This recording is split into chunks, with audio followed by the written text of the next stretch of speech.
Hello, আসসালামু আলাইকুম everyone. সবাই কেমন আছেন? আজ শুক্রবার দিন, অনেক দিন পর সব ভাগ্না ভাগ্নেরা এবং ননদেরা সব একসাথে হয়েছিলাম। আসলে সবাই অনেক ব্যস্ত থাকে দেখে দেখা হয় না বললেই চলে।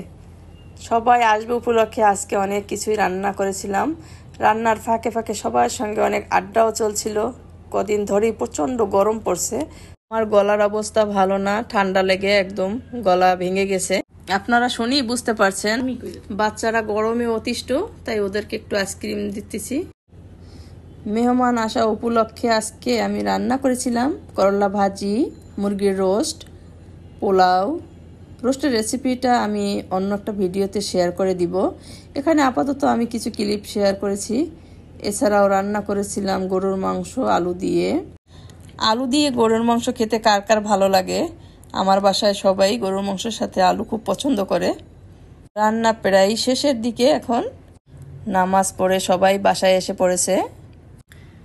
পাশের রুমে গিয়ে দেখি বাচ্চারা উনু খেলতেছে, আর আমার ছোট বাচ্চাটা বরাবরের মতোই কনফিউজড, কি করবে বুঝতে পারতেছে না। রান্না একদম শেষ হয়ে গিয়েছিল এবং এরপর ভাবলাম যে একটু মাছ রান্না করি। তো আমি শর্টকাটের মধ্যেই আইড় মাছ রান্না করে ফেললাম। আমার ছোট ননদ আইড় মাছ খেতে খুবই পছন্দ করে। রান্না প্রায় শেষ, আর খাওয়ার পালা। গরমের মধ্যে সবাই ঠিক হলো যে কেউ ডাইনিং টেবিলে বসে খাবে না, সবাই এসি রুমে বসে খাবে, তো সেটাই করা হলো।